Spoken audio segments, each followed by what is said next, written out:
KNR channel కి స్వాగతం. వార్తల ముందుగా ముఖ్యాంశాలు.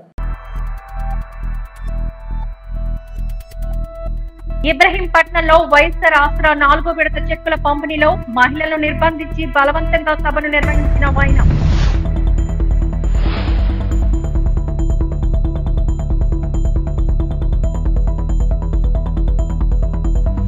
చర్చి ఆరాధనలో పాల్గొన్న మాజీ మంత్రి వెల్లంపల్లి శ్రీనివాస్.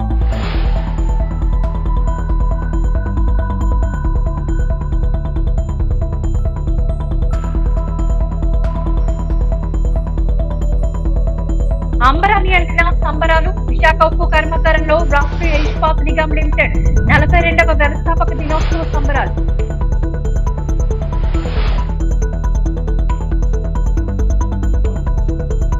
ఎన్టీఆర్ జిల్లా విజయవాడ సెంట్రల్ నియోజకవర్గం అజిత్ సింగ్ నగర్లోని ఇమానియల్ తెలుగు బాపిస్టు చర్చి నందు జరుగుతున్న సంఘం ఆరాధనలో సెంట్రల్ నియోజకవర్గ ఇన్ఛార్జ్ వెల్లంపల్లి శ్రీనివాసరావు ఎమ్మెల్సీ రహమతుల్లా పాల్గొని దైవజనులతో ప్రార్థనలు చేయించుకుని దీవెనను పొందారు. అనంతరం ఈ సందర్భంగా ఆయన మాట్లాడుతూ, ఈరోజు మీతో ప్రార్థనలో పాల్గొనడం నా అదృష్టమని, నేను ఎమ్మెల్యే గెలవాలని, జగన్మోహన్ రెడ్డి మళ్లీ సీఎంగా పాలన కొనసాగించాలని ప్రార్థించమని, ఆశీర్వదించమని, దీవించమని అభ్యర్థించారు.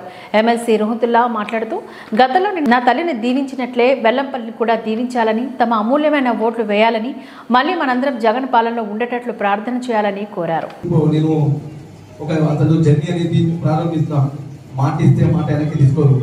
ఎంతటి దూరమైనా, ఎంత సాహసాలైన సీఎం గారిని నచ్చకపోయినా ఒప్పించిగా పనిచేసే నేను చూసింది మన సీనన్నకి.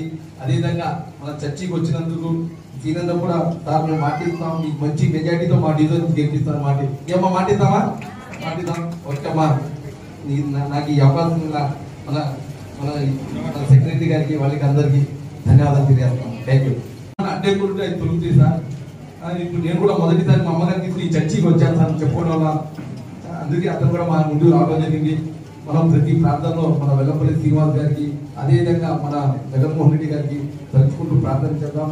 మా సీనన్న ఎప్పుడు నేను ఇక్కడ నుంచి నాకు ఇప్పుడు ఎమ్మెల్సీ ఇచ్చిన తర్వాత అక్కడ మైనార్టీస్ ఎక్కువ ఉంటాయని జగనన్న పశ్చిమకెళ్ళి చూడమంటే ఒక సంవత్సరం నుంచి నేను ఒక అతను జర్నీ అనేది ప్రారంభిస్తున్నా, మాట ఇస్తే మాట వెనక్కి తీసుకోరు. ఎంతటి దూరమైనా, ఎంత సాహసాలైన సీఎం గారిని నచ్చకపోయినా ఒప్పించిగా పనిచేసే నేను చూసింది మన సీనన్నకి. అదేవిధంగా మన చర్చికి వచ్చినందుకు సీనన్న కూడా సార్ మేము మాటిస్తాం, మీకు మంచి మెజార్టీతో మా డిజైన్ గెలిపిస్తాను మాట. ఏమో మాటిద్దామా? మాటిద్దాం. ఓకేమ్మా, నాకు ఈ అవకాశం మన మన సెక్రటరీ గారికి వాళ్ళకి అందరికీ ధన్యవాదాలు తెలియజేస్తాం. Thank you. హృదయపూర్వక కృతజ్ఞతలు తెలియపరుచుకుంటాను. మీ అందరి సహకారం, సహాయం, దీవెనలు కావాలనే ఈరోజు ఇక్కడ రావడం జరుగుతుంది. రానున్న ఎన్నికల సందర్భంగా విజయవాడ పశ్చిమ నియోజకవర్గం నుంచి నేను సెంట్రల్ నియోజకవర్గంలోకి వచ్చి పోటీ చేయడం జరుగుతుంది. మీరు ఏదైతే ప్రతిరోజు చేసుకునే ప్రార్థనలో ఆ దేవుణ్ణి, రాష్ట్రంలో జగన్మోహన్ రెడ్డి గారిని, ఈ నియోజకవర్గంలో నా గురించి మీరు ప్రార్థన చేసి తప్పకుండా మీ ఆశీస్సులు ఇవ్వాలని చెప్పి మాత్రం కోరుకుంటున్నాను. ఇక్కడ రాష్ట్ర గారి యొక్క ప్రార్థనలు, సంఘం యొక్క ప్రార్థనలు ఈ ప్రభుత్వం మీద, ఈ ముఖ్యమంత్రి గారి మీద ఉండాలని చెప్పని నేను మనస్ఫూర్తిగా కోరుకుంటూ, ఎన్నికల సమయం కాబట్టి మీ యొక్క ఆశీస్సులు, దీవెనలు ఎప్పుడు కూడా నా మీద, నా కుటుంబం మీద, మా పార్టీ నాయకుల మీద, అందరి మీద ఉండాలని చెప్పని మనస్ఫూర్తిగా కోరుకుంటూ, మీరు అందరూ కూడా వచ్చే చర్చికి సంబంధించిన అభివృద్ధిలో నేను తప్పకుండా మీకు 100% సహాయం అందిస్తాను.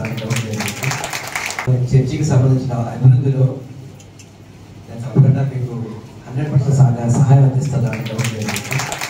వైఎస్ఆర్ ఆసరా 4వ విడత చెక్కుల పంపిణీలో మహిళలను నిర్బంధించి బలవంతంగా సభను నిర్వహిస్తున్నారని మహిళలు వాపోతున్నారు. ఎన్టీఆర్ జిల్లా మైలవరం నియోజకవర్గం ఇబ్రహీంపట్నం మండలంలో వైఎస్ఆర్ ఆసరా 4వ విడత చెక్కుల పంపిణీ కార్యక్రమంలో ప్రాంగణానికి తాళాలు వేసి మహిళలను బలవంతంగా నిర్బంధించి సభను నిర్వహిస్తున్నారని, గేట్లకు తాళాలు వేసి బందులోని దొడ్డులో పశువులను నిర్బంధించినట్లుగా నిర్బంధించారని, మహిళలు కనీస కాలకృత్యాలు తీర్చుకునేందుకు కూడా బయటకు పంపడం లేదని, బీపీలు, షుగర్లు ఉన్నవాళ్ళు కనీసం టిఫిన్ చేయడానికి కూడా వెళ్లకుండా నిర్బంధించడం పట్ల మహిళలు తీవ్ర అసహనాన్ని వ్యక్తం చేసి మండిపడుతున్నారు.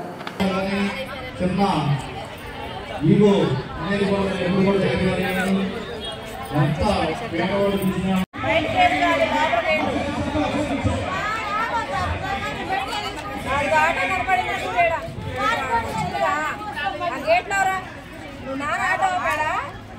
జగనన్న మీటింగ్ చెప్పారా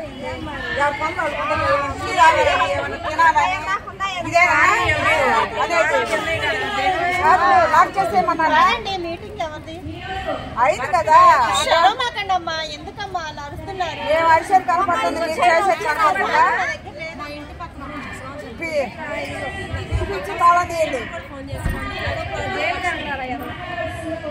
అది కాదు అక్కడ లాక్ చేయమన్నాడా ఇంటి జనాన్ని చెప్పే వచ్చు మా ఇంటి పక్కనే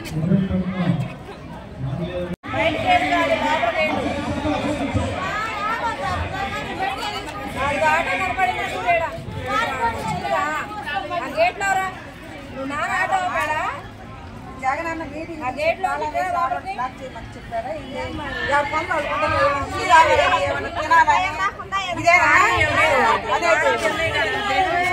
లాక్ చేసేమన్నారా మీటింగ్ ఎవరిది అయింది కదా మాకండమ్మా ఎందుకమ్మా అలా అరుస్తున్నారు ఏం అరిసేది కనపడుతుంది మా ఇంటి పక్కన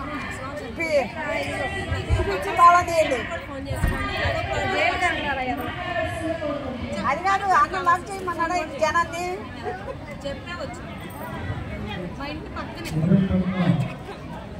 విశాఖ ఉక్కు కర్మాగారంలో రాష్ట్రీయ ఇస్పాత్ నిగమ్ లిమిటెడ్ 42వ వ్యవస్థాపక దినోత్సవ సంబరాలు అంబరాన్ని తాకాయి.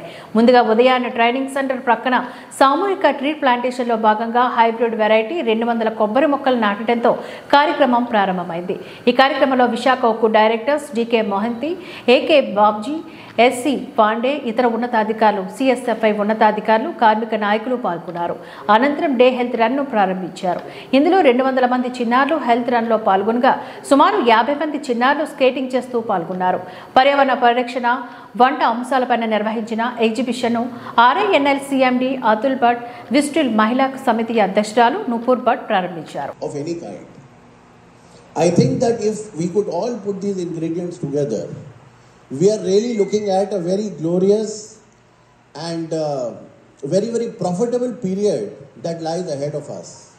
Because one thing we know is that our products are world-class products. Secondly, in India, the steel of demand is going to be there. What is required is that we have to bring our cost of production down, so that whether the business cycle is up or whether the business cycle is down, we always enjoy, good contribution margins. So I'm quite sure that this turnaround plan, I'd just like to share with you, we are going to make sure that this plant runs at full capacity. Secondly, we are going to bring down the levels of debt which is there in this organization. We are going to improve the productivity by having a greater output, and then we will ensure that there is no wastage, whether it is raw material or whether it is energy. If we could control these parameters, then it is almost very certain that we are looking at a very, very glorious period which is ahead of us. And I would like to today acknowledge. Remarkable. And I'm sure with the dedication of the Agroforestry Division and the entire team, whatever they have done so far is really matter of pride for all the RINL fraternity. As we are ramping up our production, I'm sure we will try to ramp up the tea plantation also, because we have a lot of areas to cover. I don't know whether then more than that, whether we have taken the aerial survey, GLI survey, remote sensing survey, to know the exact numbers. Maybe we have much more numbers than what you are announcing, because you have not done that entire survey. So when you do that, we'll know exact numbers, what it is already. Accordingly, we plan to ramp up and reach the figure of maybe the highest ever steel production that we have had. So once again,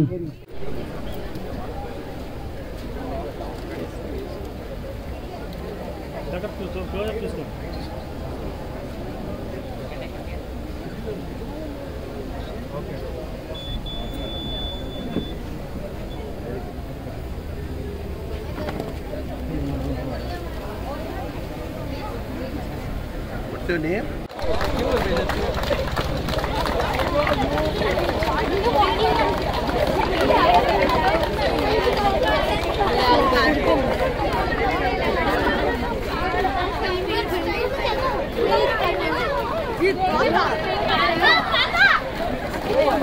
Please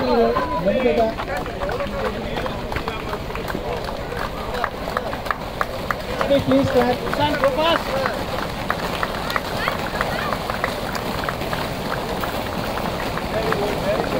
Sir, also.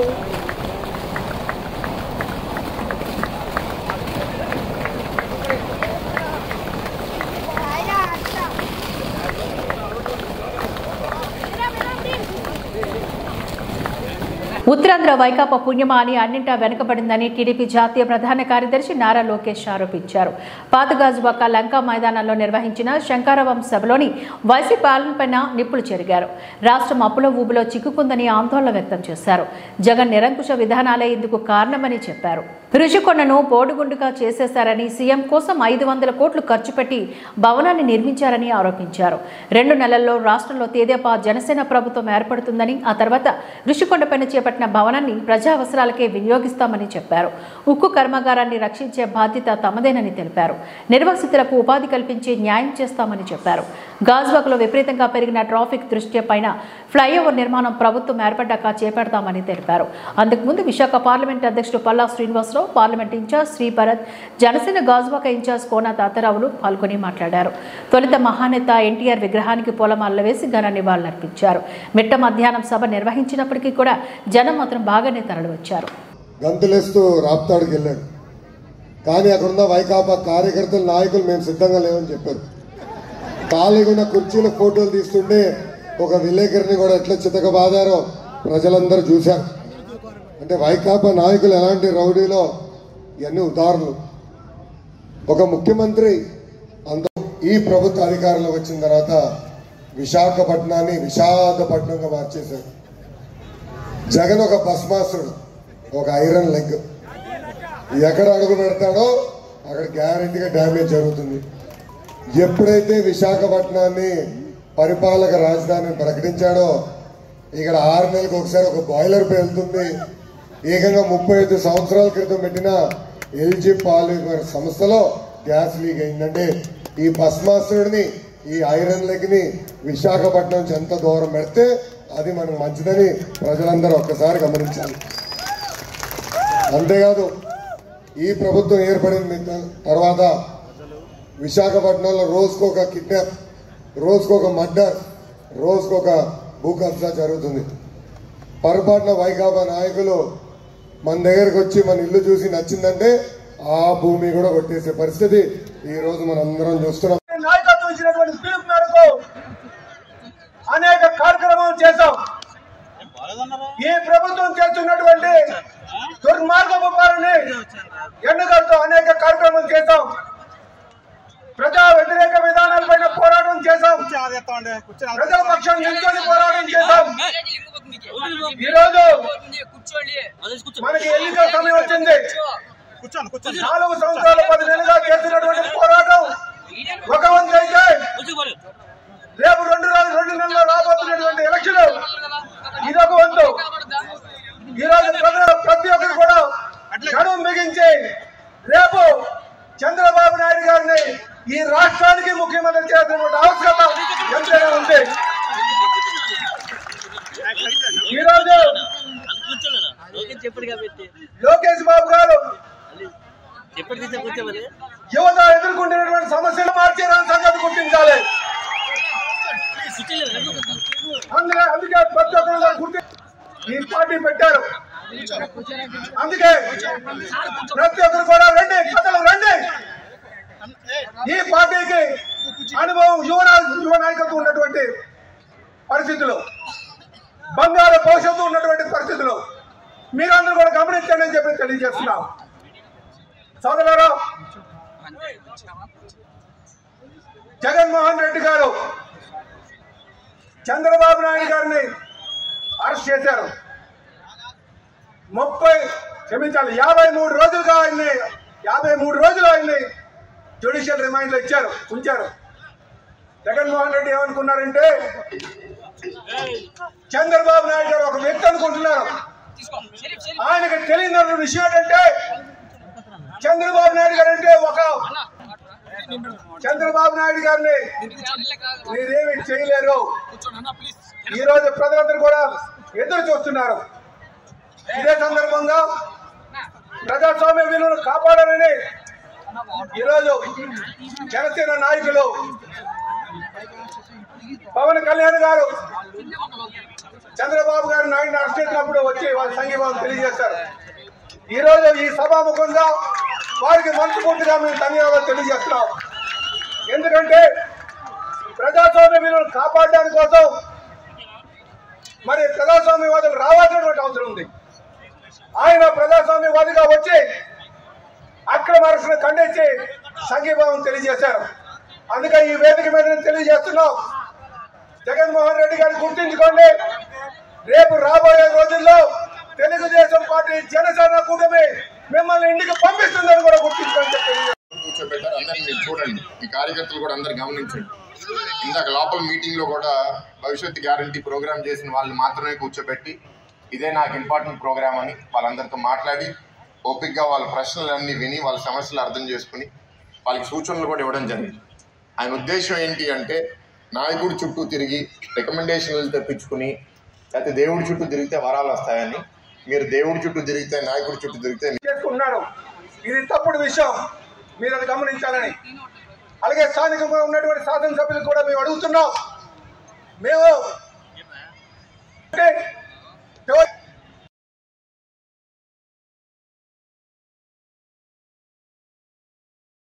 ఉండద్దండి. కొన్నిసార్లు మనం ఏంటంటే నాలాగా కరాఖండిగా మామూలుగా చెప్పేసేయండి, పర్లేదు, మనకి అది అవసరం రాజకీయం కోసం అని. ఎందుకంటే మీరు లొకేషన్ స్టైల్ చూడండి.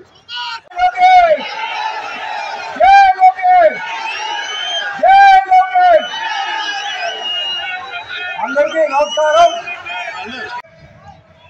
ఎవరైతే ప్రజాప్రతినిధిగా వచ్చి ప్రజల్ని ఆదుకుంటానని చెప్పి విద్యకి వైద్యానికి సీఎం జగన్మోహన్ రెడ్డి పెద్దపీట వేస్తున్నారని గాజువాక ఎమ్మెల్యే తిప్పల్ నాగిరెడ్డి హితవు పలికారు. ఈ మేరకు వివిధ అనారోగ్య సమస్యలతో బాధపడుతున్న 47 మంది బాధితులకు సీఎం సహాయ నిధి కింద మంజూరు అయిన 39,13,000 రూపాయల చెక్లను అందజేశారు. ఈ సందర్భంగా ఎమ్మెల్యే తిప్పల్ నాగిరెడ్డి మాట్లాడుతూ కష్టాల్లో ఉన్న వారికి సీఎం జగన్మోహన్ రెడ్డి ఎల్లప్పుడూ వెన్నుదన్నుగా ఉంటారని చెప్పారు. వైసీపీ ప్రభుత్వంలో ప్రతి పేదవారు ఆనందంగా ఉన్నారని, ఆరోగ్యశ్రీ ద్వారా 25 లక్షల రూపాయల వరకు ప్రతి కార్పొరేట్ హాస్పిటల్లో ఉచితంగా వైద్యం చేయించుకునే సదుపాయం కల్పించారని చెప్పారు. ఆరోగ్యశ్రీ పరిధిలోకి రాని సమస్యలతో బాధపడుతున్న పేద కుటుంబాలను ఆదుకోవడంలో సీఎం జగన్మోహన్ రెడ్డి ఎప్పుడూ ముందుంటారని హితవు పలికారు. ఈ కార్యక్రమంలో Gajuwaka YCP incharge ఉరుకుటి Ramachandra Rao, corporator Rajanna Ramarao, ఎం పరదేశి, 64వ వార్డు వైసీపీ ఇన్ఛార్జ్ ధర్మాల శ్రీను, భూపతిరాజు, శ్రీనివాసరాజు, పల్లా చిన్నతల్లి, గొందేశ సత్యారావు, కోమటి శ్రీను తదితర వైసీపీ మహిళలు, నాయకులు, కార్యకర్తలు, అధికారులు పాల్గొన్నారు. అమౌంట్ ఇలాగే సీఎం రిలీఫ్ ఫండ్ ఇవ్వడం అనేది జరిగింది.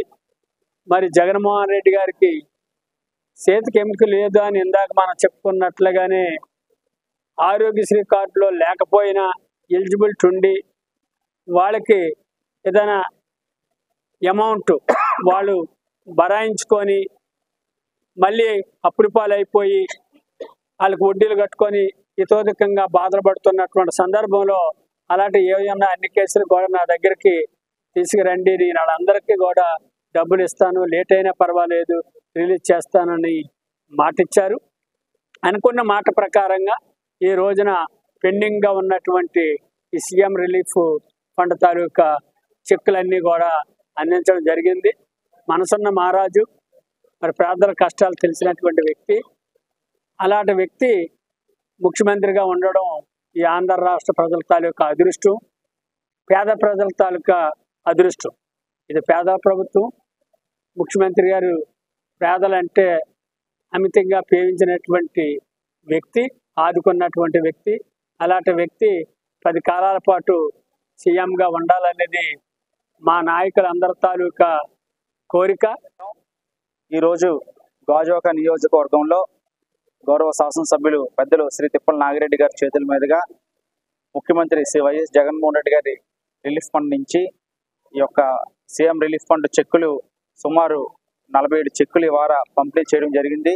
దానిలో భాగంగా మొత్తం 47 చెక్కులకు గాను కలిపి సుమారు 39,13,000 ఈ యొక్క ఇవాళ అమౌంట్ అంతగా చెక్కులు మంజూరు చేయబడింది. దాంట్లో మరి అత్యధికంగా సిరస్పల్లి దేవి అనే యొక్క లబ్ధిదారులకు 5,50,000, అలాగే ఎజ్జల హరికృష్ణ అనే లబ్ధిదారులకు 3,20,000, అలాగే ఇంకా వారి యొక్క బిల్లును బట్టి వారందరికీ కూడా సీఎం రిలీఫ్ ఫండ్ నుంచి పెద్ద ఎత్తున మరి ఇవాళ ప్రభుత్వం నుంచి సహాయం అందజేయబడింది. మరి ఎవరైతే వీళ్ళందరూ కూడా వారి యొక్క ఆరోగ్య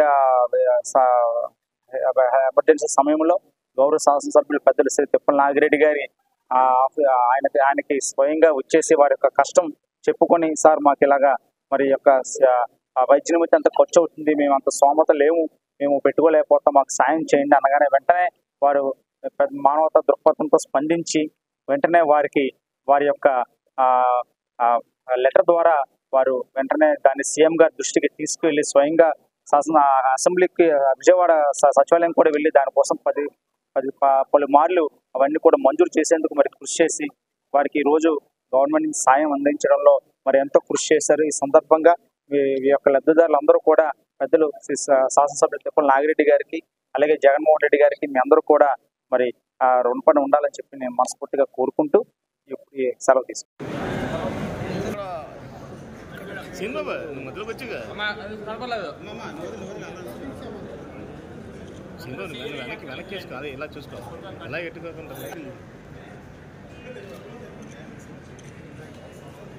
పేదల సంక్షేమే ప్రధాన మోదీ లక్ష్యం. నాతేపాలెం వికసిత భారత్ కార్యక్రమంలో కన్నంరెడ్డి నరసింగరావు ఆరోగ్యమే భారతదేశమే లక్ష్యంగా ప్రధాని నరేంద్ర మోదీ పాలన కొనసాగిస్తున్నారని గాజువాక బీజేపీ కన్వీనర్ కన్నంరెడ్డి నరసింగరావు అన్నారు. జీవీఎంసీ 69వ వార్డు నాతేపాలెం బంగారమ్మ గుడి వద్ద సోమవారం వికసిత భారత్ కార్యక్రమాన్ని నిర్వహించారు. ముఖ్య అతిథిగా నరసింగరావు పాల్గొని మాట్లాడారు. సంక్షేమ పథకాల అమల్లో దేశం ముందుంది అని చెప్పారు. ఉజ్వల పథకం, ఆయుష్మాన్ భారత్, ప్రధాని విశ్వకర్మ యోజన పథకాలపైన ప్రతి ఒక్కరిలో అవగాహన తప్పనిసరి అని చెప్పారు. కాంగ్రెస్ హయాంలో దేశం బాగా వెనుకబడిపోయిందని, నరేంద్ర మోదీ అధికారంలోకి వచ్చాక దేశం అన్ని రంగాల్లో బలపడిందని చెప్పారు. అనంతరం మోదీ ప్రవేశపెట్టిన పథకాలతో రూపొందించిన క్యాలెండర్ను ఆవిష్కరించారు. ఈ సందర్భంగా డిజిటల్ స్క్రీన్ పైన మోదీ ప్రసంగాన్ని ఆసక్తిగా తిలకించారు. ఈ కార్యక్రమంలోని రోహిణి, అప్పలరాజు, శ్రీనివాసరావు, నరసింహమూర్తి, జగదీష్ నాయుడు, స్వామి, రాజశేఖర్, సిఓ సునీల్ మరియు తదితరులు పాల్గొన్నారు. సంబంధిత అధికారులు ఇక్కడ మనకి జీవీఎంసీ పరిధిలో ఉన్నాయి కాబట్టి ఇది జీవీఎంసీ ఆధ్వర్యంలో ఈ కార్యక్రమం జరుగుతుంది. మన జోనల్ కమిషనర్ గారు ప్రసాదరావు గారు, అదేవిధంగా ఏపీడీ రాము గారు ప్రతి వాటిలో కూడా చాలా చక్కగా ఈ కార్యక్రమాలు ఏర్పాటు చేస్తున్నారు. ఎందుకంటే ప్రజలందరూ కూడా, పేద ప్రజలందరూ కూడా సంతోషంగా ఉండాలన్నదే దేశ ప్రధాని శ్రీ నరేంద్ర మోదీ గారి ధ్యేయం. ఆయన ప్రధానమంత్రి అయిన గత 10 ఏళ్లలో ఎన్నో సంక్షేమ పథకాలు పేదల కోసం పెట్టారు. ఎన్నో సాహసోపేతమైన నిర్ణయాలు దేశం కోసం, ధర్మం కోసం తీసుకున్నారు. అవన్నీ కూడా మీకు తెలియజేయాలి. మీకు తెలియజేస్తూ ఇంకా మీకు ఏమైనా కేంద్రం, మా భారతీయ జనతా పార్టీ తరఫు నుంచి కేంద్రం నుంచి వచ్చే పథకాలు మీకు అందకపోయినట్లయితే ఇక్కడే వెంటనే మా స్టాఫ్ ఉంటారు, మీ వివరాలు తీసుకొని వెంటనే మీకు నమోదు చేసి ఇక్కడే ఇవ్వడం జరుగుతుంది. మీకు ఒక్కొక్కరికి ఆయుష్మాన్ భారత్ కార్డు అయితే ఒక్కొక్కరికి ఇంట్లో 5 లక్షల రూపాయల వరకు ఉచితంగా వైద్యం, ఆరోగ్యశ్రీ అయితే కేవలం మన ఆంధ్రప్రదేశ్ వరకే చెల్లుతుంది. అదే మేము ఇచ్చే ఆయుష్మాన్ భారత్ కార్డు అయితే ప్రధానమంత్రి మోదీ గారు ప్రవేశపెట్టినటువంటి ఆయుష్మాన్ భారత్ కార్డు అయితే భారతదేశంలో ఏ రాష్ట్రంలో అయినా సరే, అక్కడ హైదరాబాద్ కానీ, చెన్నై కానీ, బెంగళూరు కానీ, ఢిల్లీలో కానీ, ముంబైలో కానీ మీరు ఎక్కడికి వెళ్ళి వైద్యం చేయించుకున్నా సరే 5 లక్షల రూపాయల వరకు ఉచితంగా మీకు వైద్య సదుపాయం చేకూరుతుంది. ఇంట్లో నలుగురు ఉంటే నలుగురు 4 కార్డులు తీసుకోవచ్చు. ఇందాక మేడం గారు మాట్లాడుతూ ఏదైతే మహిళల కోసం సంక్షేమ పథకాలు పెట్టారో అవన్నీ చెప్పడం జరిగింది. ప్రధానమంత్రి మోదీ గారు 2014 ప్రధానమంత్రి అయిన వెంటనే స్వచ్ఛ భారత్ కార్యక్రమం ద్వారా ప్రతి ఇంటికి కూడా మరుగుదొడ్లు నిర్మించుకోమని 15,000 రూపాయలు ఇవ్వడం జరిగింది. అదేవిధంగా కుళాయి కనెక్షన్స్ కూడా ప్రతి ఇంటికి కూడా, అంతకుముందు మనం వాటర్ ట్యాంకుల కోసమో, నేల బావుల కోసమో, బోరింగ్ల దగ్గర వాటర్ కోసం, నీళ్ళ కోసం, మంచినీళ్ళ కోసం వెళ్ళేవారు. దాన్ని మహిళలు ఇబ్బంది పడుతున్నారని ఆలోచించి ప్రతి ఇంటికి కూడా ఉచితంగా కుళాయి కనెక్షన్, జలజీవన్ మిషన్ ద్వారా కుళాయి కనెక్షన్ కూడా ఇచ్చింది మన దేశ ప్రధాని శ్రీ నరేంద్ర మోదీ గారు. ఎవరైతే ఇల్లు లేని మహిళలు ఉంటారో వాళ్ళందరికీ కూడా ఇల్లు కట్టుకుంటే ఒక్కొక్కరికి కేంద్ర ప్రభుత్వం నుంచి 1,50,000, పిఎం ఆవాస్ యోజన పథకం ద్వారా ఒక్కొక్కరికి 1,50,000 రూపాయలు కేంద్ర ప్రభుత్వం, బీజేపీ ప్రభుత్వం ఇస్తుంది. రాష్ట్ర ప్రభుత్వం 30,000 రూపాయలు మాత్రమే ఇస్తుంది. మిగతాది మన లబ్ధిదారులు వేసి ఇల్లు కట్టుకోవడం జరుగుతుంది. ఇందాక మేడం గారు మాట్లాడుతూ ఏదైతే పిల్లలు ఉంటారో, అంటే ఇంతకుముందు ఆడపిల్లలు పుడితే చాలా చులకనగా చూసేవారు, ఇంట్లో గొడవలు అవేవి. అలాంటి వారి కోసం సుకన్య సమృద్ధి యోజన అని ఒక పథకం పెట్టారు. ఈ సుకన్య సమృద్ధి యోజన ద్వారా మీరు ఆ పిల్ల అంటే పాప పుట్టినప్పటి నుంచి పెద్ద 10 ఏళ్ల లోపు పిల్ల పేరు మీద 100 రూపాయలు, 200, 500, 1000 మీరు పోస్ట్ ఆఫీస్ లో కట్టుకున్నట్లయితే అమ్మాయి మేజర్ అయ్యే సమయానికి 21 ఏళ్ళు అయ్యే సమయానికి దానికి రెట్టింపు అమౌంట్ వస్తుంది. వాళ్ళకి చదువుకోవడానికో పెళ్లికో ఉపయోగపడుతుంది. అదేవిధంగా మా అంగన్వాడీ కేంద్రాల్లో చూస్తున్నాం, పౌష్టికాహారం ఇస్తున్నది కూడా మా భారతీయ జనతా పార్టీ కేంద్ర ప్రభుత్వం, దేశ ప్రధాని శ్రీ నరేంద్ర మోదీ గారు. ఎందుకంటే మనకి రాష్ట్ర ప్రభుత్వం నుంచి కూడా అన్ని పథకాలు, కొత్త పథకాలన్నీ కూడా ఏర్పడుతున్నాయి అన్న ఉద్దేశాన్ని మనందరూ కూడా ఈ కార్యక్రమంలో ఉద్దేశాన్ని ఇవ్వాల్సిందిగా రోహిణి గారిని కోరుకుంటున్నాం.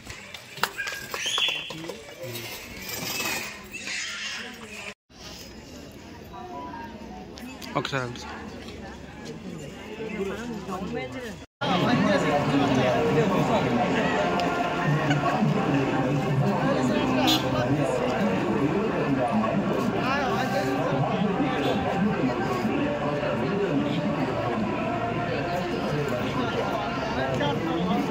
ఈ వార్తలు ఇంతటితో సమాప్తం. నమస్కారం.